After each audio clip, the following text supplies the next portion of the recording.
You just hit the record button at the bottom, and that's all that you need to do. I believe is recording now. Can everybody see that? No, it's not. Okay. Wait, oh, it says recording. Oh, it does? Okay, we're good. Yeah. Okay, cool. Okay. Hi, everybody. Thank you for coming. As you all know, oh, God, it's not letting me. Okay, there we go. As you all know, today's lecture is going to be on Afro-pessimism, which is an ideology that attempts to explain the state of Black people in the world today.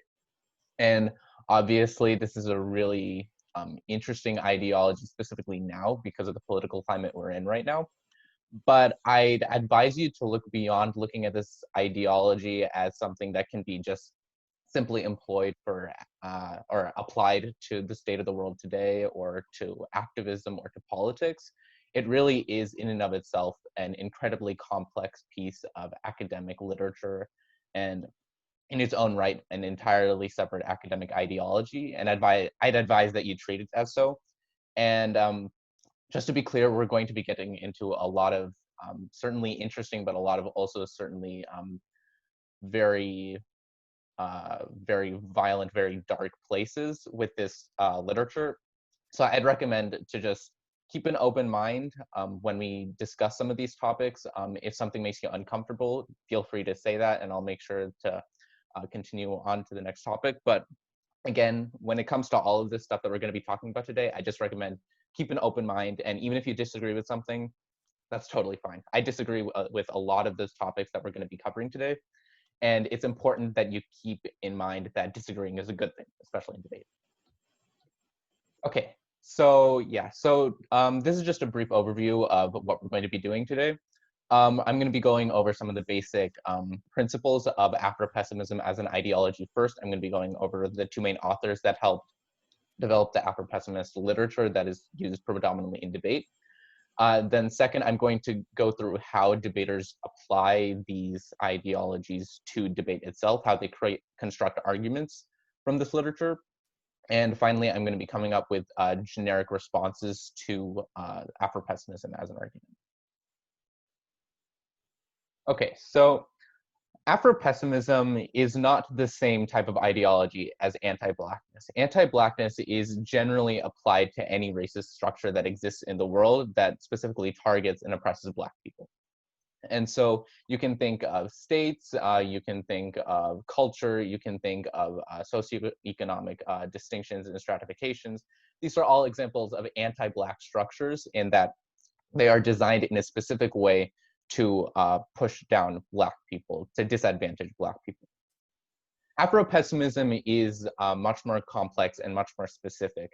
It specifically uses psychoanalysis to help understand the context, understand the place of Black people within the context of a white society. And so Afro-pessimism tries to explain why, although it might appear that there has been some material progress in the world for Black people, ultimately, at its very root, there hasn't been any progress. And it explains why, although there have been 400 years since Black people were first enslaved by white people, there is still this ginormous structure of systematic oppression that exists in the world. And so Afro-pessimism tries to explain this by saying that the system is not designed to become improved. It's not designed to experience progress. Instead, it's specifically designed to create these cycles of oppression that just change the tune, that change the way in which Black people are oppressed. And so that's where the pessimism in Afro-pessimism comes from. It basically states that no matter how much time is allowed, no matter how much people's conscious viewpoints might change, subconsciously, when we specifically look at the subconscious of white people and of white culture, there is something ingrained in that cannot be changed. There is a perception of Black people that cannot be changed, and because of that, the state of Black people within a white society cannot be changed. And so the ultimate goal of Afro-pessimism is to kind of dispel any notions that progress will come through white people. And this is what the main authors consider to be a rejection of what's known as cruel optimism. And cruel optimism is, again, just a belief that things can change even though they can't, and the structure is designed so that they can. And so you might have heard about Afro-pessimism if you've already done debate, in that a lot of debaters, especially in the last decade or so, have started to infuse their debate arguments with a lot of Afro-pessimist literature. And the reason, well, there's two main ways that they can argue for Afro-pessimism within a debate context. The first is when, for example, if I'm on the affirmative and I'm running a plan text in which I employ the use of the federal government to enact, I don't know, economic investment programs. And so economic investment programs, they can have a lot of impacts, but one that a lot of debaters will typically use is a soft left impact. And that basically means it's going to help disadvantaged, poor, and at the end of the day, Black communities be uplifted from disproportionate poverty. But that again assumes that the state in itself can be used to help Black people. And so you can use Afro-pessimism as an argument to state that the state itself is impossible of actually helping Black people because it is intrinsically a white system. And so that's one argument that you can use. And that's sort of like outside of the debate round itself, because we're talking about the real world. We're still putting Afro-pessimism within the context of the real world. The other main context that a lot of debaters recently have started to employ Afro-pessimism for is to actually talk about debate itself. And diversity in debate is a humongous problem. It's a humongous issue that a lot of people have not really addressed at all. But you'll probably have noticed that there are very few Black debaters within the debate community itself. And the reason is because debate, as we know, is a very socially stratified, socioeconomically stratified activity.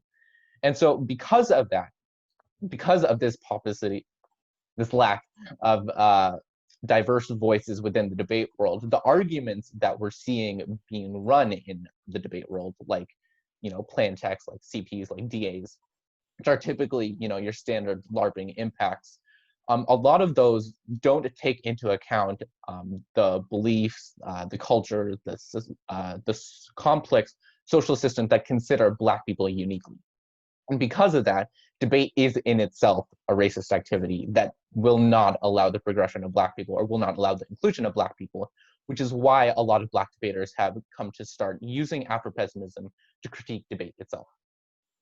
And it's important to note that there's currently an ongoing argument within the debate about whether non-Black debaters can actually argue for Afro-pessimism in itself, especially when critiquing debate itself.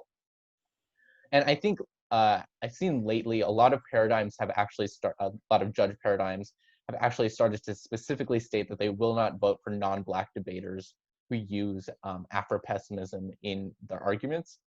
But just know that that's a currently evolving topic. I never personally ran Afro-pessimism because I didn't feel that it was right, and especially because if you look at the literature, it specifically states that you need to come from a place of you need to actually be Black in order to understand the state of Black people in this world. And so because I'm non-Black, I can't understand that. And so I can't actually express Afro-pessimism in a way that matters in a debate round. So just take that into consideration. And also just going forward, this presentation won't actually be a specific guide on how to run Afro-pessimism as an argument. It's going to be an introduction to the argument, and then we'll be going over responses. If you actually want to run Afro-pessimism as an argument in debate, that requires an incredible amount of research. And since I never ran Afro-pessimism, I'm sorry, but I won't be able to provide that. So let's get into the first main author who, I guess, set the bedrock for Afro-pessimism today.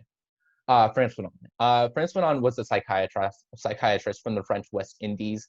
He's primarily well known for documenting how colonialism occurred and how colonialism towards the middle and end of the 20th century deteriorated again. As you'll see, he was alive during 1925 to 1961. So he was alive for the first stirrings of anti-colonial resentment in French and British colonies across the world, and was there to witness their ultimate usurpation. And Frantz Fanon was unique in that his anti-colonialist analysis was informed by psychoanalysis, the type of psychoanalysis that was developed by Freud and Lacan. But he specifically applied it to understanding racism and how white people perceive Black people.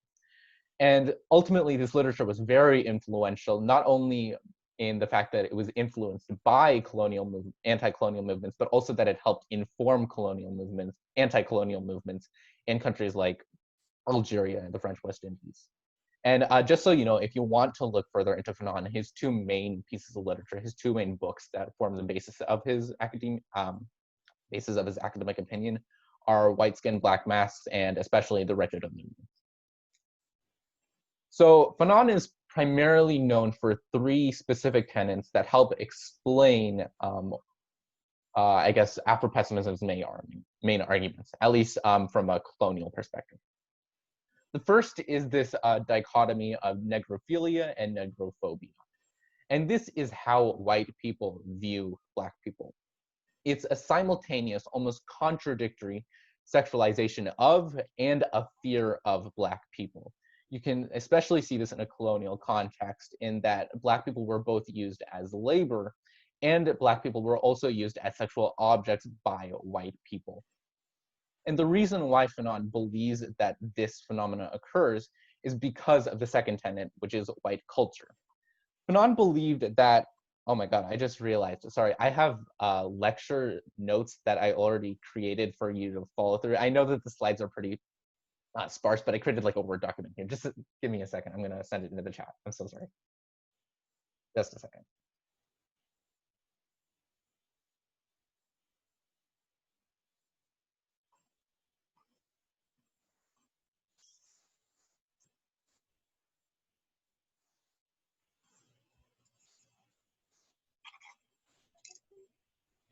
Okay, I sent it in the chat.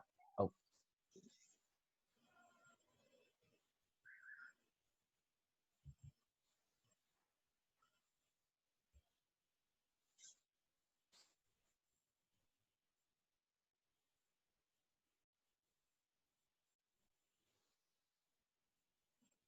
Okay, I don't know why, but it's telling me that that there's a network disconnect and it's not letting me send it. So I'm sorry about that, but I'll try and send you all the lecture notes after the lectures, just so that you have the information. Okay. Okay, let's get back to the lecture. So white culture is specifically designed in such a way that that white people view Black people as simultaneously sexual objects and as violent objects as well. And so the reason why colonialism in itself occurred, why this supposed white culture kind of spread across the entire world, and specifically completely colonized Africa, is because white people, the root of white culture really is parasitic, in that white people had this innate desire to destroy Black people and generally non-white people as a whole.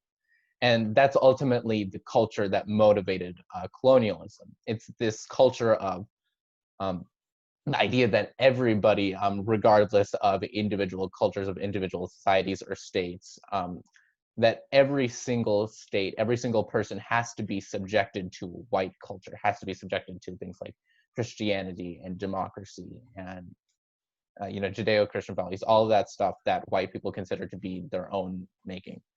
And so it's that parasitic drive to infect everything, to take over everything, that ultimately motivated colonialism. And the final point is a lot more familiar to people. It's called epidermalization. And it's ultimately the idea that skin color determines whether or not you are targeted by white people for colonization.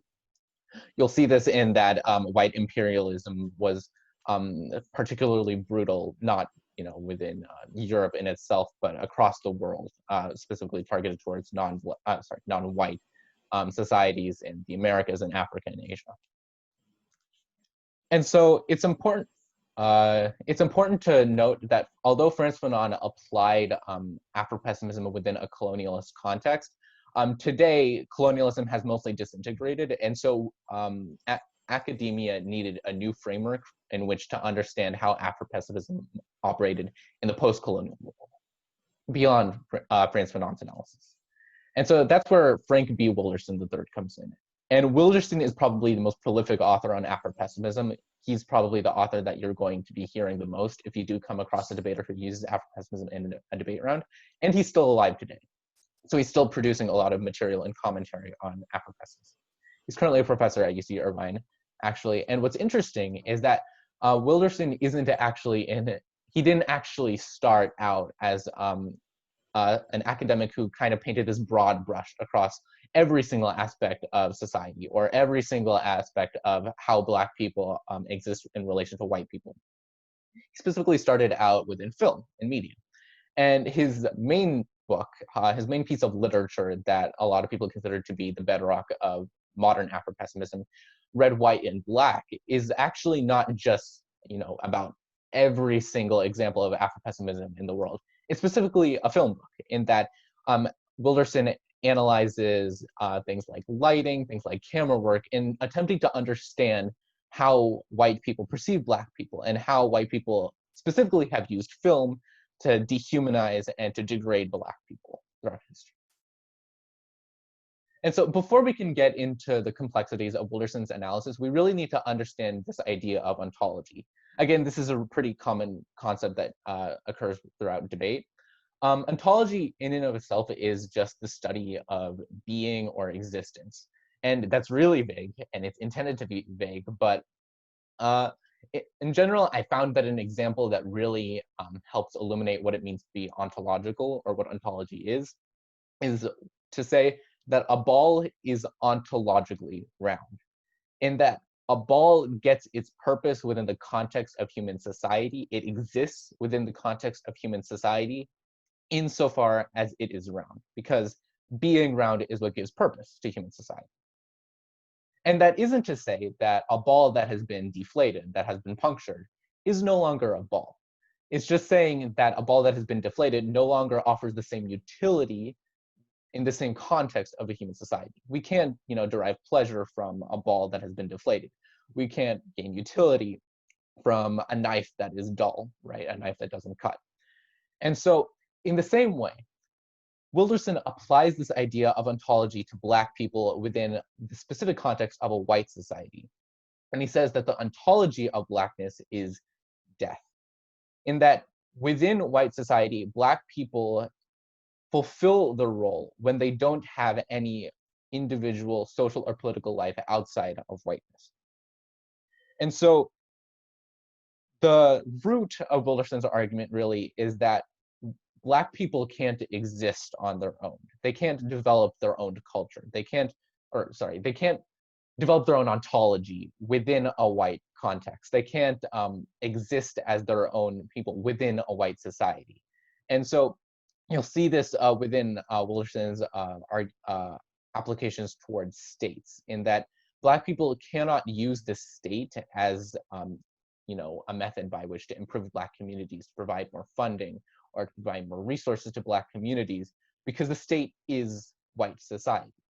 And since Black people can't exist within white society in such a way that they can improve themselves, it is impossible for the state to benefit Black people. And so that's what Wilderson means by the ontology of Blackness, in that whiteness has become so pervasive in the world that it is impossible for Black people to develop any social or political life if they accept themselves within that structure. And so Wilderson has presented two main warrants to help support this argument of the ontology of Blackness being death. And so Wilderson posits that the main point at which Black people he uses the word transmuted from Black people to what he terms Black flesh or Black objects.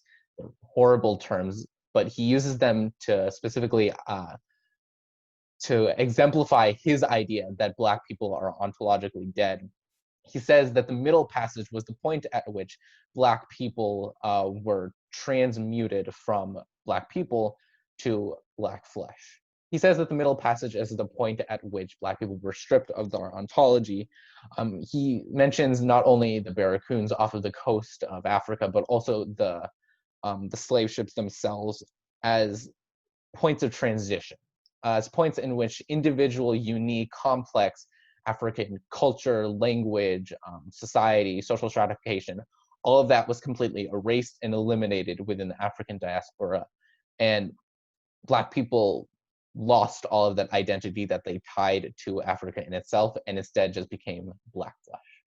And so that's how the Middle Passage in itself marks the starting point at which Black people lost their ontology in relation to whiteness.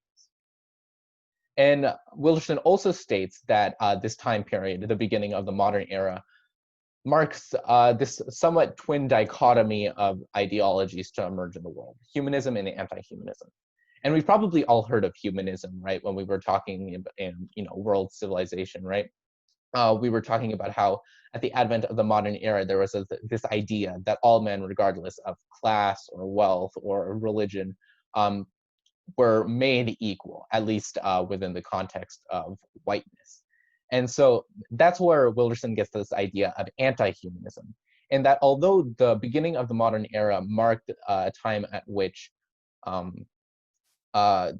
this ideology of equality kind of emerged, it also developed into a new type of inequality, in that although certainly white people believed that there shouldn't be prejudice on the basis of wealth or class or religion, they also developed new ways of developing prejudice on the basis of race, on the basis of ethnicity, and on the basis of culture or society. And so in that way, this new dichotomy of ideology developed as a result of the modern era, and became especially prevalent in the modern era. And so finally, Wilderson tries to establish this distinction between Afro-pessimism and general anti-Blackness, in that during the Middle Passage, he says that this idea of identity for Black people was completely eliminated. This is really the bedrock of Afro-pessimism, because he states that as a result of the Middle Passage, it's impossible for Black people to develop their own ontology. And so because of that, white culture automatically sees Black people as less human, because they have no individual ontology or existence in a white context. And so in a way, humanity was completely stolen from Black people as a result of the Middle Passage. Anti-Blackness is much more contextual to specific societies and countries. A main example that Wilderson gives is that Black people are seen as agender, as without gender, while also simultaneously being sexualized. And so in this way, you can see kind of unique variations of anti-Blackness depending on if you're in sub-Saharan Africa, if you're in America, if you're in Latin America. And so anti-Blackness is unique to certain countries and is unique to certain societies. But Afro-pessimism is universal, and that the entire world as itself was constructed in its way today by white people. And so there's nowhere in the world today where Black people can exist without being ontologically dead. And so the second main warrant that Wilderson presents to support Afro-pessimism is the prison industrial complex. And the prison industrial complex is something that we are much more familiar with today. And the idea that after after slavery, and then after segregation, and finally after desegregation, white culture, white society was still able to find a way in which to specifically target and oppress Black people, and that was the prison system. And if you look today, the prison system disproportionately targets people of color, and specifically disproportionately targets Black people for nonviolent crimes as a way of using Black people as a free labor source, which is essentially neo-slavery. That's why Wilderson argues that the prison industrial complex today is in itself a neo-slavery system that uses Black labor for its own benefit. Okay, so now we're going to get more into how debaters start employing the state of Blackness today in debate itself.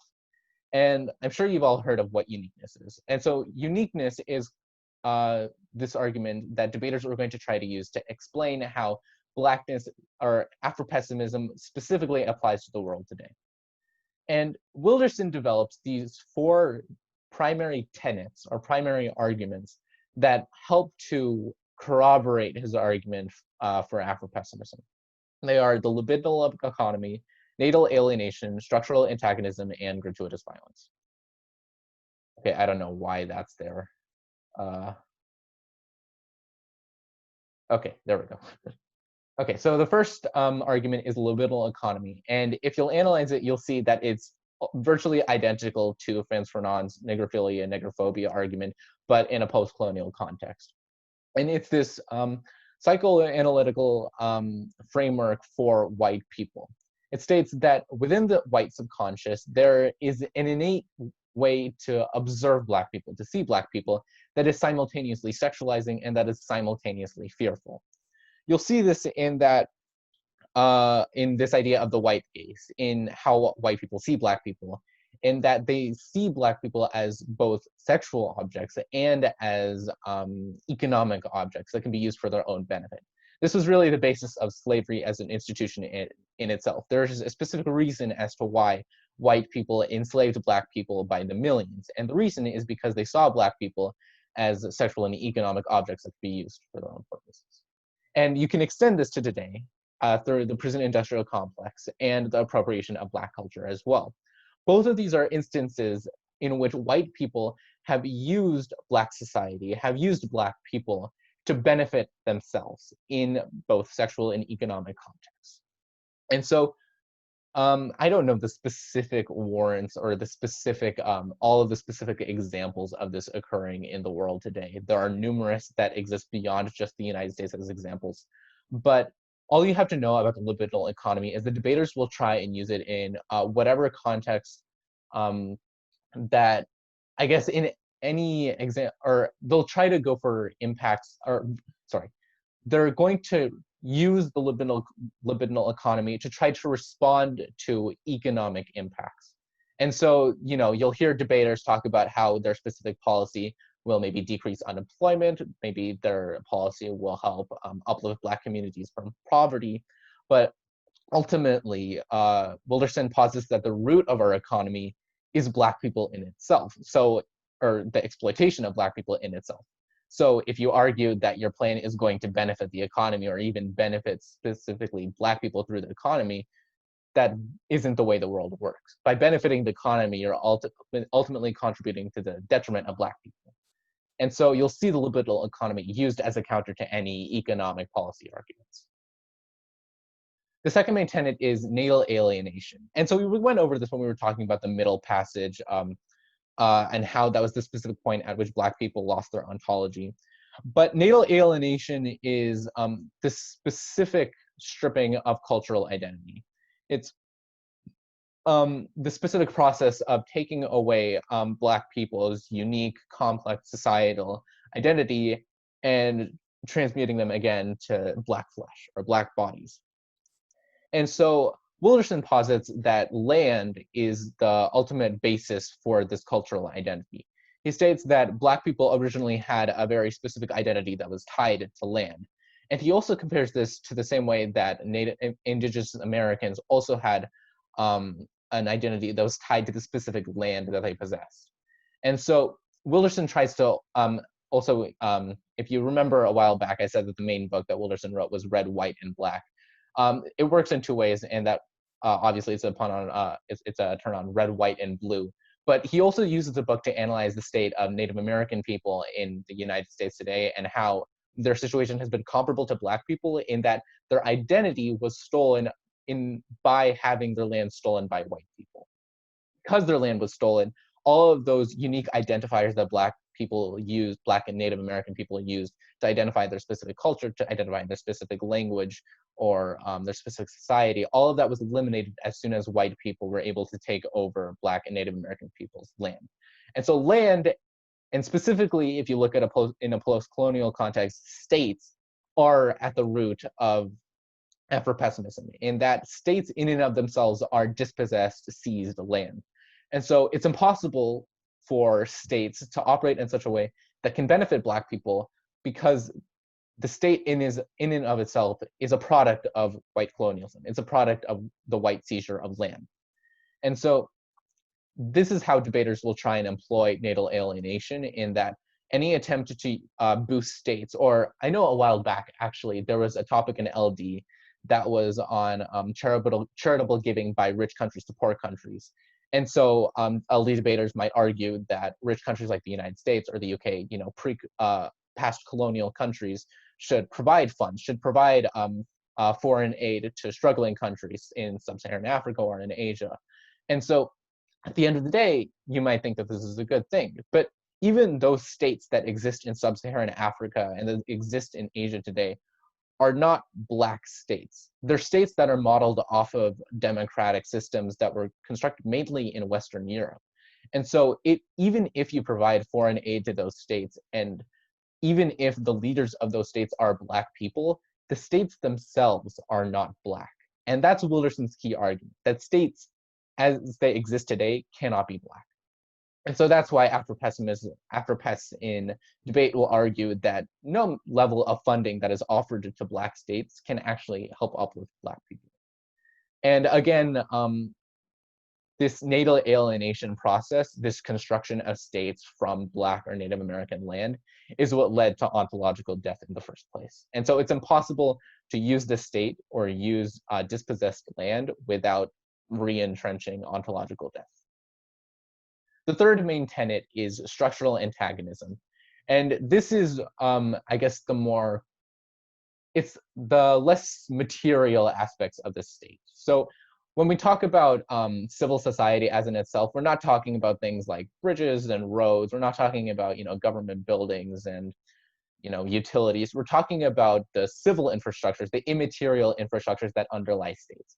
That's like things like democratic processes and local government and federalism. It's those types of processes that that are the bedrock of civil society, that help underlie the stability of states as they exist today. And so it's this type of infrastructure that Wilderson critiques, because although it might seem that the state benefits all people and that the state provides stability, the state provides peace, the state provides economic benefits, ultimately the state in itself requires an underclass of people to exist in the first place. We might look at the world today and we might not see slavery, we might not see segregation, we might not see the exploitation of labor, but the state the United States as it exists today could only exist because Black people were exploited and because their labor was used to construct the state in itself. And so you might see this in the fact that particularly in the South, a lot of infrastructure, including solid, hard infrastructure like roads and bridges, were constructed by slaves, were constructed by Black people. But ultimately, it exists across the entire United States, in that Black people are disproportionately an economic underclass. They predominantly make up the service industry. They represent a greater, the example that Wilderson uses again ties to the prison industrial complex, in that prison labor, which is disproportionately Black because the prison industrial complex specifically targets Black people, this prison labor is also used to help construct infrastructure even today. And so without this underclass of people to help build up infrastructure from dispossessed land, you wouldn't be able to have a state in the immaterial sense. You wouldn't be able to have government infrastructure. You wouldn't be able to have stability. And so debaters might argue that peace, that stability, that preventing nuclear war impacts is ultimately the most fundamental goal, because we have to all be alive at the end of the day to reap any benefits of civil progress, right? But Afro-pessimism argues that any attempt to preserve the state, any attempt to preserve this idea of peace or stability, is just in of itself an attempt to re-entrench this underclass in itself, to prevent this underclass from rising, because this underclass is necessary to preserve stability, to preserve peace. And so that's why Wilderson believes that any of these arguments for hard right impacts, for existentialist impacts, for nuclear war impacts, for global warming impacts, all of them ultimately preserve this immaterial infrastructure, this immaterial state that requires Black people as an underclass to survive in the first place. So why bother saving it? The final tenet isn't a tenet in itself. It's really more of an offshoot of libidinal economy. It's gratuitous violence. And this is the idea that white people don't just see black people as objects of sexual or economic importance, but that white people have an innate desire to completely destroy black people beyond any necessary utility. White people genuinely derive pleasure from seeing black people be destroyed, from seeing black people being mutilated and harmed, and at the end of the day, completely at seeing black people die. And so Wilderson provides an argument from slavery, the idea of Mandingo wrestling, of how white people would use black people for their own entertainment and would force them to fight to the death.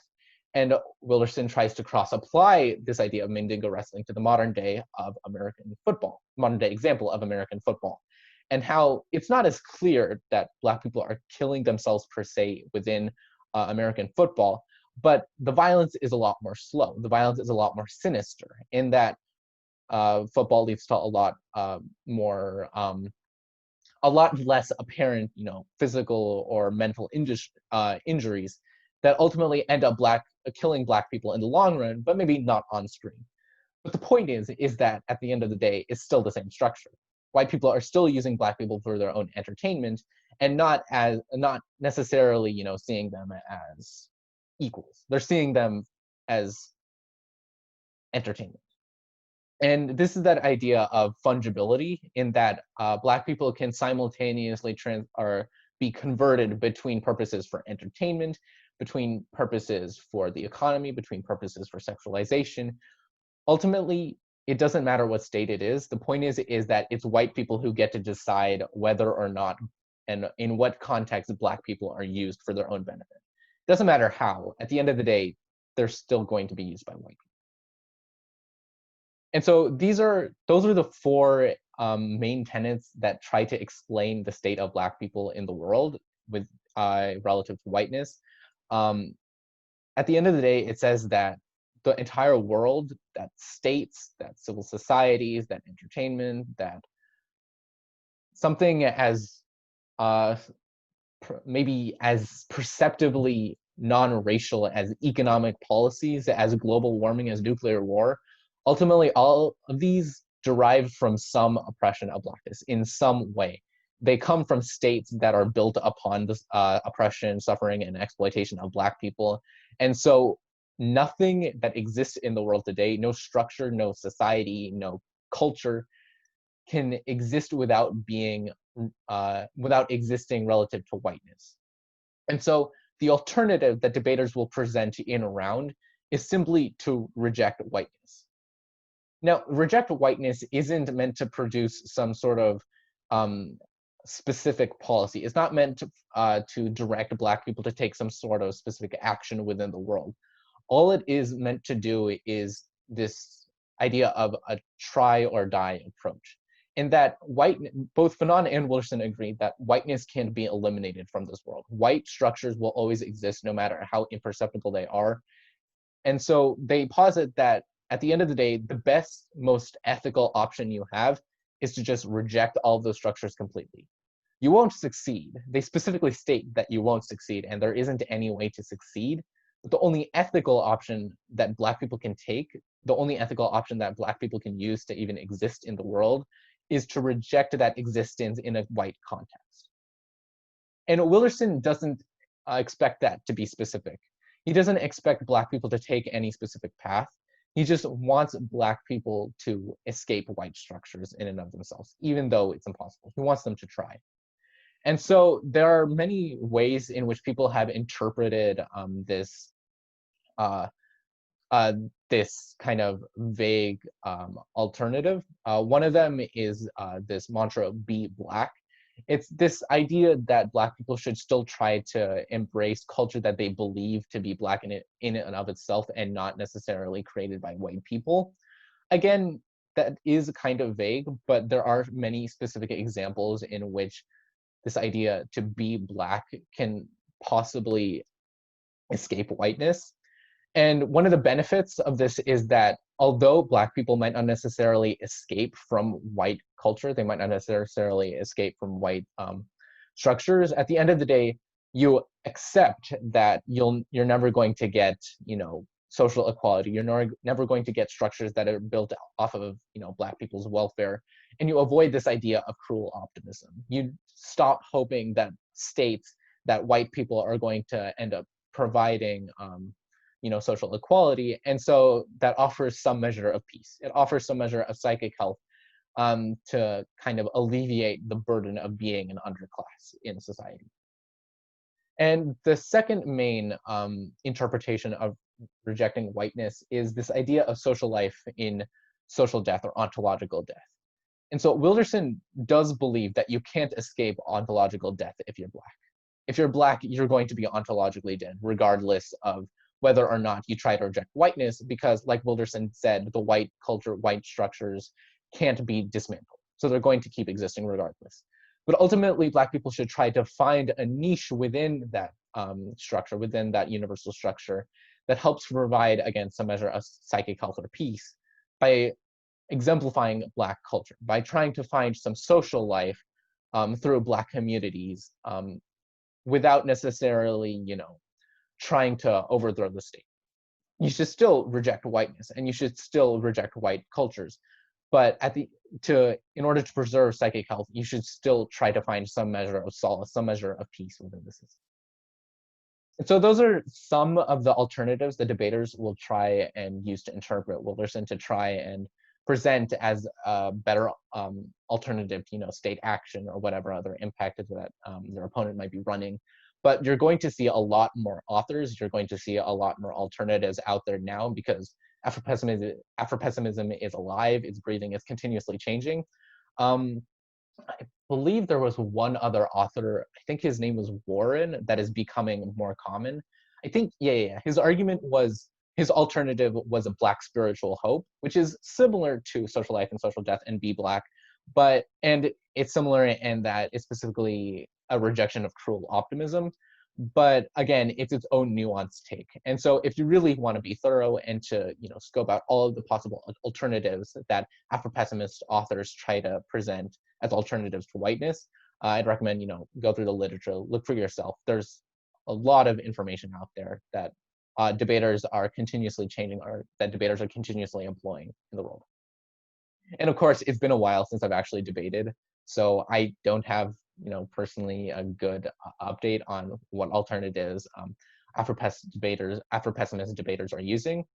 But again, I'd recommend just look online, look on, debate Reddit threads or whatever. People will be talking about it. Okay, so now we're going to get into how to respond to all of these arguments. So there are lots of different ways in which debaters will employ these arguments in a round. The most common way and the most famous way is through a KF, in that debaters will completely reject the entire debate framework that exists, through a LARPing context, and will use performance, or they will just, things like poetry. They will use Wilderson's literature. They will try to just completely reject the debate structure in itself. And personally, I never actually came up against an Afro-pessimist KF, and so I don't have any personal experience in, debating against a KF, against an Afro-pessimist KF. But a lot of these arguments are still applicable to that, and I was obviously still prepped for. A lot of other ways in which debaters will try and use Afro-pessimist arguments is through generally just K's on the neg, and I guess that's pretty much it. K's on the neg typically are a lot more diverse in that they won't always necessarily be complete rejections of debate framework. They might just, be specific critiques of state policy, and they might still be out of round impacts. And so ultimately, Afro-pessimist arguments are unique, they're diverse, and they aren't necessarily all implemented the same way. But again, like I said at the beginning of our lecture, there's really only two main ways in which debaters will employ them. They'll use them to debate in-round impacts, they'll use them to debate the debate structure in itself, and they'll use them to counter, state action and, fiating policy. And so if you come across a KF specifically, your best option is probably going to be run a frameworks T-shell, in that, you have, I'm speaking from an LD perspective, an AF has gone up and talked for 6 minutes about how the debate structure in itself is flawed, about how Afro-pessimism has to be used to reject whiteness within debate. And so you're going to have a 7-minute neg, and it doesn't make sense to just spend that entire time running a pre-planned neg, or to just run, your general policy arguments. You're going to want to spend as much time as possible on framework if that's your goal. I know there are a lot of other alternatives, but this was my primary strategy, which is to use framework. And so I don't know how familiar you are with framework, but there's multiple different sections of a T-shell, which is how framework is run. And the fourth main section, which is voters, there's two main options that you can take on trying to argue against Afro-pessimism. The first option is education, in that you can argue that it's more educational to talk about policy, to talk about government policy and how you can use the state for your own purposes, and how ultimately we get in-round impacts. We get, positive benefits from talking about the state. And it's not enough to just critique the state. We should also be attempting to use it as much as possible, as much as we can, even if we are disadvantaged by it. And that is just one possible voter that you can use. The second main one is called fairness. And fairness is just the argument that even regardless of what benefits we get from truth testing, from considering different types of arguments, from considering the world outside of debate, ultimately what matters is that we have a fair debate. There's lots of structural unfairness that exists in the debate world outside of the debate round in itself. But within the debate round, we should try and create some semblance of fairness so that we can maximize possible fairness, because we can't really deal with structural fairness within a single 1-hour debate round. But what we can do is make sure that both of the debaters come in on an even foot. And so the ways that you're going to support these arguments are through the third main argument in a T-shell, your standards. And so for fairness, this is limits is the main way that you're going to go. Limits is just the argument that debate can't just be kind of a catch-all for anybody to talk about whatever they want. You can't just go up on your speech and then just talk about whatever you think is important in the world, because ultimately then anybody could talk about whatever they want. Because Afro-pessimism is an important argument, but again, it's just one argument among many. And so you have to set some limits in debate to make sure that debaters can, operate within a framework that they can expect coming into round, so that they can have good research when they come into round, so that when an AF reads their case, the neg has something substantial to talk about, instead of the AF reading something completely off topic and then the neg just being forced to resort to back files that they don't really consider and that aren't really that interesting. And then the other two main arguments for education, the two main standards for education, I'm not going to go into them too in depth. Also, just in general, I'll be giving another lecture on framework, so I'm not going to try to go too in depth on these in the first place. But like I said, policy education, in that we gain a lot from learning about the state in all of its different methods, in that we can use the state for ourselves, we can critique the state without necessarily trying to burn it down. And learning about that is useful because in the real world, as much as you might want to use rejection of whiteness as a universal mantra for everybody, it's not going to actually lead to any real world impacts. And so it's much more useful, you gain much more utility from actually understanding how the structures of the world operate. And the final standard is called switch side debate. This is basically just the argument that, Afro-pessimism, like I said, you can read it on both AF or neg to critique both the debate round and, the AF or state policy itself. But it's better if, you're only able to argue for one policy on one side or the other, because otherwise debaters might just, run the exact same case every single round, regardless of their AF or neg, because at the end of the day, you can just, restructure a KAF to become a K on the neg to specifically, target an AF instead of the debate structure itself as a KAF would. And so it's much more beneficial if people come into a debate around being able to and being willing to debate on both sides of an argument and not just one specific policy. And so I think I'm running a little bit out of time, so I'm going to move on to these arguments, which I think are much more important and much more specific to Afro-pessimism. I'm actually going to end on this slide too. But when we looked at ontology, we went through all of these tenets that Wilderson presented, but I'm sure you were probably thinking that there are a lot of flaws in this logic. And when you're responding to a KF, even if you don't necessarily have the best, cards, the best evidence, the best responses, maybe you aren't completely prepped out, you can probably still come up with these main arguments against Wilderson's interpretations of Black ontology. So if we first look at natal alienation began with a historical event, right? It began with the Middle Passage, before which Black people were people, and after which Wilderson posits that Black people were Black flesh or Black bodies. And Wilderson also posits that Black people cannot change from this position as Black flesh, and that there is nothing, no change to the world, no change within the state or outside of the state, no activism, nothing can change the fact that Black people won't be able to change back from this state as Black flesh. But this is circular, right? If Black people are, first of all, able to be transmuted from Black people to Black flesh in the first place by a major historical event, then it holds that a major historical event should also be able to reverse that process. That there, maybe not now, but maybe 100 or 200 years in the future, some major world event might be able to change the state of Black people, to provide Black people with an ontology outside of death, and that is outside of a white context.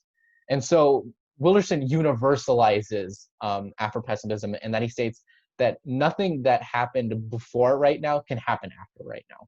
But that's obviously not true. And on the second tenet, gratuitous violence, there might be cycles of oppression that continue today, and that although there might be material advances, Black people are still oppressed and are still an underclass in civil society. There are still objective ways to state that the state of Black people in the world has improved beyond the state of Black people in slavery. And so although Black people are exploited by the prison industrial complex, although Black people still have higher unemployment, although Black people still, in general, occupy an underclass in the world, there are still ways that you can measure an improvement of Black people's lives, and that Black people are no longer the property of of white people, that Black people have de jure guaranteed civil liberties and civil rights, and that in general, Black people can occupy higher levels of government than they ever could possibly occupy 200 years ago. And obviously, you probably heard someone make fun of, people who argue kind of idealistic versions like this by saying, there are people who would argue that just because Obama was president, racism disappeared. Obviously, you don't have to go that far when you're arguing that gratuitous violence no longer exists today. Obviously, oppression still exists today, and you're not completely negating that. But Afro-pessimism specifically states that oppression hasn't changed, that the state of Black people hasn't changed, and that it will never change. And so you can argue that Black people still form an underclass in the world today, while also simultaneously believing that there have been objective improvements. And so I'd recommend that you find some evidence to show that the state of Black people has actually improved, even if oppression still exists. And finally, we have to kind of dive deep into this idea of ontology in itself. Ontological death is not like an immediate process, right?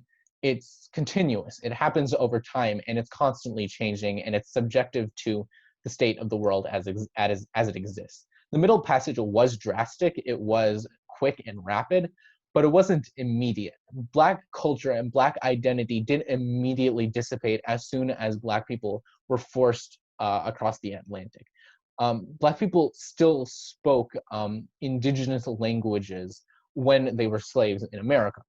Obviously, that changed. But the point is that Black people still recognized their individual cultures even as they were slaves. And so that process isn't immediate. And so you can argue that that process isn't necessarily immediate today as well, or isn't necessarily universal, and that the ontology of Black people can fluctuate. The ontology of Black people is fluid, and that is a direct product of white culture. It is a direct product of how white people see Black people. And so if there are some objective improvements to this way that white people are able to express how they see Black people, if white people, for example, are limited, maybe not completely prevented from, but are limited in their ability to use Black people for their own entertainment, to use Black people for their own economic or sexual benefit, then you can argue that the ontological state of Black people has actually improved and that Black people are not ontologically dead. And so there's this idea of a bright line, right? In that it's impossible to actually distinguish the immediate point at which Black people become ontologically dead. And so you can use this argument to say that Afro-pessimism is flawed because it's universalizing. It says that no matter what, Black people are always going to be ontologically dead, regardless of how, this white perception of Black people changes. And so you can argue that ontology isn't a yes or no answer. It's not, a null character. It's fluid. It's something that can continuously change and can possibly improve as well. And so the second main argument that you're going to provide, that I would recommend you provide against Afro-pessimism generally, is this idea of progress. And so, like I said when I was talking about gratuitous violence and how there are objective ways in which Black people are no longer being subjected to torture, mutilation, rape, physical oppression by Black people at the same magnitude, at the same horrifying quantity as occurred during slavery, you can apply that logic generally to society as a whole, in that there are specific, helpful, qualitative ways to improve the state of Black people without, just throwing in the towel, saying there's no way to change the white structure, so we're just going to give up and just reject whiteness as a try or die scenario, but we know nothing's going to change. But things can change through things like activism and by using the state for your own benefits. And so you can actually use this argument as a turn, and this turn is called seed the political, in that when you take this throw in the towel attitude and you say that we should just ignore the state, we should abandon the state because it's never going to help us anyway, you cede the political, so to say, to other groups who might not necessarily agree with you, who might believe that, for example, uplifting Black or impoverished communities is not a good policy, who believe that the state should actively be used to oppress Black people. Those people do exist in the world. They do exist in the United States. And it's reckless to just say that we should abandon the state, because if you abandon any attempts to control states, to vote for the president, to vote for your congresspeople, and to vote on local elections as well, you're giving up the right to representation in the government. And that allows these people, these hard right people, who do believe that Black people should be oppressed by the state, who believe that the state should take an active role, a much more active role than it has been previously in oppressing Black people, you cede the government to them. And so you ultimately end up worsening the state of Black people in itself, and you contribute to deprogress, to like a deterioration of the state of Black people in the world. And so that's a term that you can use against using Afro-pessimism as an argument in debate. I'd recommend you find specific examples of how activism, of how using the state, of how using legislation has actually helped improve the material state of Black people. Using those material qualities might not necessarily produce a lot of clash with Afro-pessimist debaters, just because Afro-pessimist debaters will argue that it doesn't matter what the material state of Black people is. Ultimately, white structures exist, white society exists, so it's an end-all be-all argument. It doesn't matter what the material state of Black people is, but you can try and make it work within your own framework.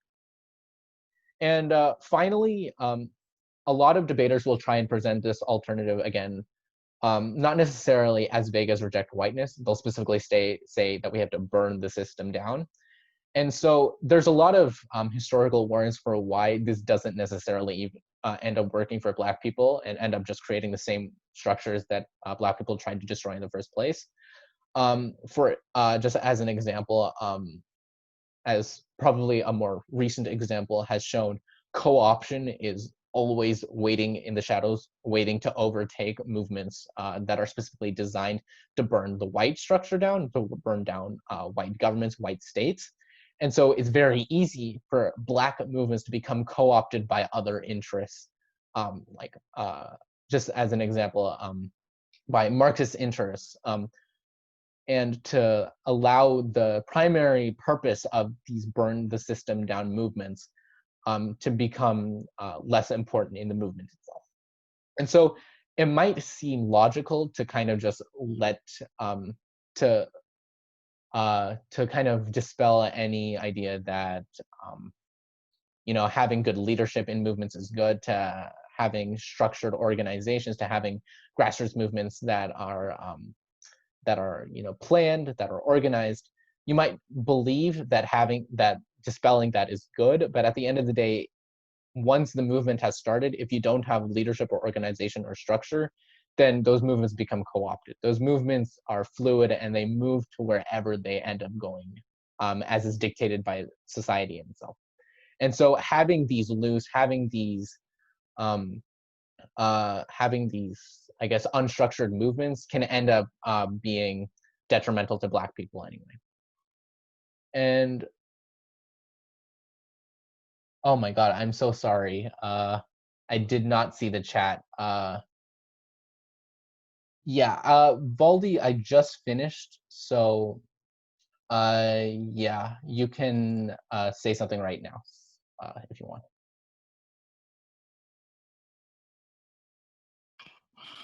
Alright, so even saying that this process of anti-blackness completely cannot be reversed according to some people. But however, I haven't, me personally, looking at the history, I haven't seen any personal attempts to try to reverse it. So my question is, how can somebody say this idea cannot be reversed if they don't attempt to do it? Okay, so your question is, how can you argue that it can't be reversed? Yes, it's like if they haven't tried to do it. If they haven't tried to do it, how can they argue that it hasn't been reversed? Right. Exactly. That's a really good argument against Afro-pessimism, because Afro-pessimism in and of itself argues that you can't, actually reverse the system, and so why bother trying? Or, I mean, it argues that you can't eliminate structures, so why bother trying to use this structure to eliminate structural oppression? And so, because what I was thinking, right, is that if you look back after the 10th Amendment, right, after 1865, we realize that a lot of structures got created to oppress Black people, like mass incarceration, like slavery, right? And even though those structures, right, are technically abolished, they have never actually put in a policy to help improve or try to undo the damage that happened. So when it comes to today, I have an idea of Black people being more influential than white people, academically, socially, economically, politically, and you have to put in a policy to try to undo the damage. That kind of sounds like you're not trying to, you know what I mean? Because if they're putting a policy, I'll understand this a bit more.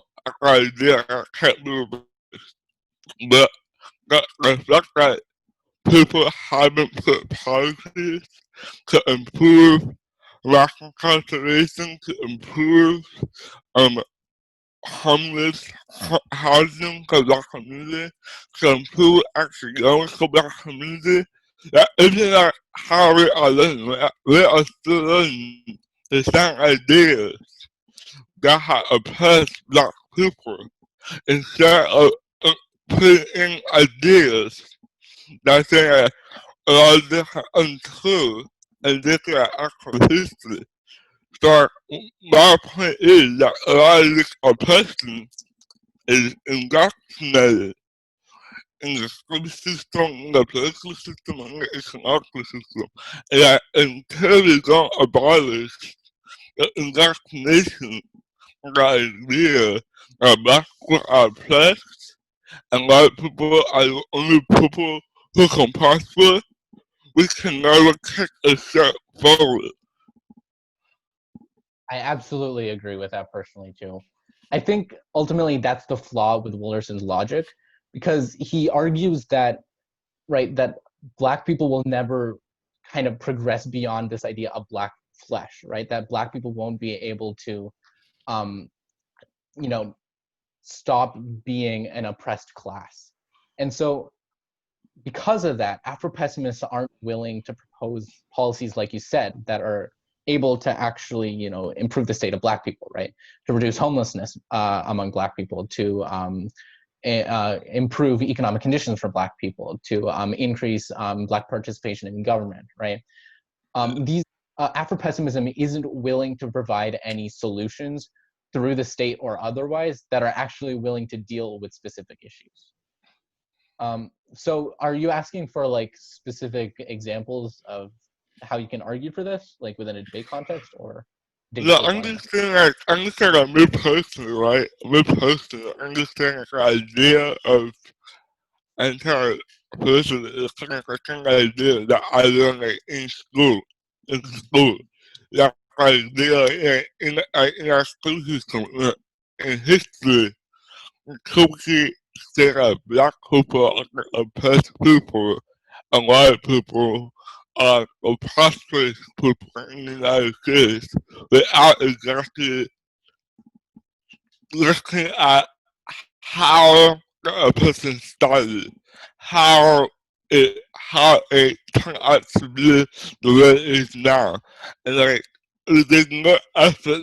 I feel like there's no effort to try to remove it and just say, oh, it happened and that's it. right? Yeah, like you mentioned in history class, right? They'll start with, you know, slavery, and then they'll progress into colonialism, right? And trying to Yeah. explain how we've got to this state today, and how you know, black people form an underclass in white societies today. And like you said, there aren't any possible policies that could that are proposed by Afro-pessimism to try and counteract these the effects of these historical processes. And so an alternative to Afro-pessimism, I didn't get into it in this lecture, but an ideological alternative to Afro-pessimism is Afrofuturism. And so Afrofuturism is basically the opposite, obviously, of Afro-pessimism, in that it specifically believes that the state of black people will improve by increased participation of black people in I guess the investment of black people in black structures, right?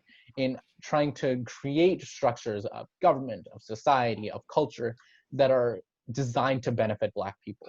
And it's important for black people to try and contribute as much as they possibly can to help construct these structures.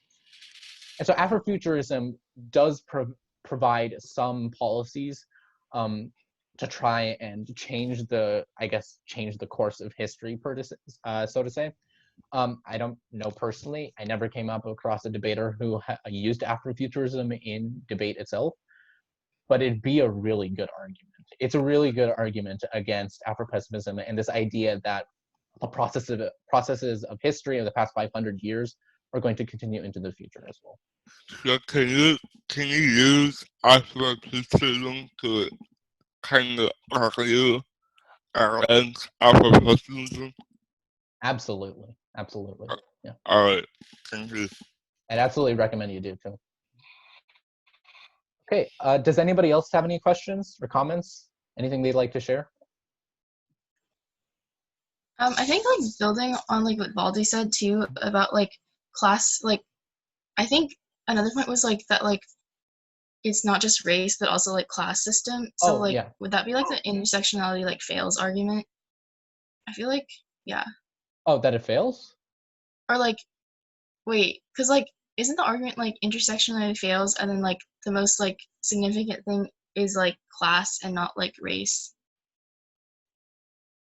Okay, so But I'm a like while confused. back, I probably don't know this. no, I don't know it either, don't worry. But a while back, I don't know why, I went on like a Reddit thread that Frank Wilderson did himself. It was an Ask Me Anything, you know?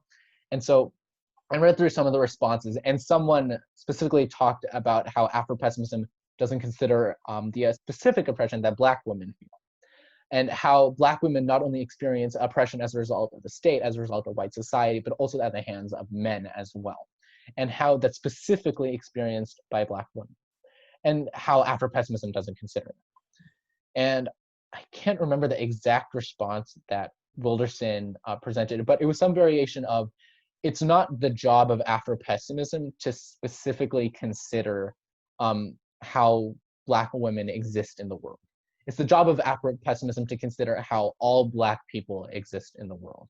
And because white people can't view Black people as with gender, because white people view Black people as a gender, it's impossible for Afro-pessimism to try and distinguish between the ways in which Black men and Black women have experienced the world. And so we can probably extrapolate that to how Wilderson would respond to an argument that Afro-pessimism, or just these arguments about oppression in general, don't really consider class. He would probably say that, like, sure, there's other, you know, poor people in the world who aren't Black, who experience some of the same detriments of being poor without being Black, and might argue that they are oppressed because although they might not be Black, they're still poor. They still experience these the effect of classism, right? But I think Wilderson would argue that because of the fact that Black people are ontologically dead in the first place, like, it doesn't matter if they share any of the same detriments that other white people or other non-Black people experience as a result of class, as a result of sexism. It doesn't matter because Black people are distinct from that in that they're ontologically dead. So I think that's how he would respond to it. Also, another thing is, I understand that he's like not prescriptive about anything, Yeah. but like I feel like the power of it is that like he's saying that people should be able to like understand like it's the idea, not really like any action. But on the other hand, like there's no way like this idea like translates into broader society. So like, does he ever like grapple with like the fact that like it's very like academic, I guess? I mean, I feel like the fact that it's kind of like taken over so much of debate right now is pretty good example of what you're talking about, how the only people who are actually talking about it in any useful context is academics. I don't know personally what he said on that, but like, this is just my personal belief in that Afro-pessimism is, like you said, it's academic, it's esoteric, and it's vague. And so just personally speaking, I don't think it has any application to the real world. And I don't know what Wilderson thinks. I mean, obviously Wilderson probably agrees with Afro-pessimism, I assume. But yeah, I don't know what he would think. Yeah. That's what he said.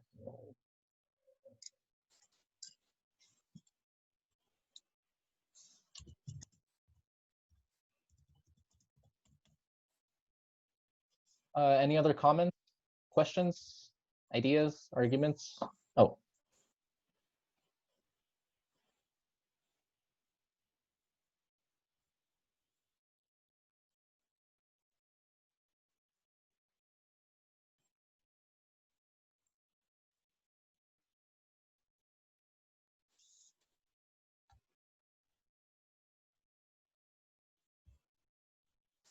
Okay, yeah, so I think, yeah, we're really over time right now, so I'm probably not going to get into this. Just know that there's all of these terms that you can do as arguments against case. Just in general, this is like, if I can distill this slide into like a single sentence, I would just say it's possible to use the state and to, you know, enact policy while also being conscious of the oppression of Black people. So it's possible to believe that the state is racist while also using the state. That's an essentialization.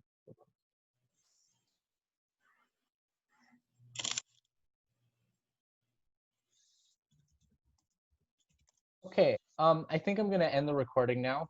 Sorry, just a second. Oh, okay. Yeah, if you have any questions or anything, feel free to contact me. Feel free to ask me. I never debated Afro-pessimism, so if that's what you want to do, I can't help you. I'm sorry. But if you want to talk about Afro-pessimism, to think about ways to respond to it, I'd be happy to talk about that. Honestly, Carissa probably knows 5 times as much as me about Afro-pessimism, though, so you should ask her, not me. But yeah, I hope you continue with circuit debate, and to continue learning about these advanced topics. Again, I'll try and I will link the lecture notes to the Google Classroom, so you can see all the specific examples that I talked about and the specific points within these general points that I talked about. What else? Yeah, so I'm going to link the presentation and the lecture notes in the classroom. And next week, I think next Tuesday, I'll be talking about framework. And that really ties into this topic, because the best way that you're going to respond to Afro-pessimism is with a framework shell. And so if you really want to learn about the specifics of framework, the ways in which, the T-shell, what are the 4 parts of a T-shell, what's education, what's fairness, all of that stuff, come to my lecture next Tuesday, and I'll be talking about that. Okay, yeah, if you have any questions, just talk to me.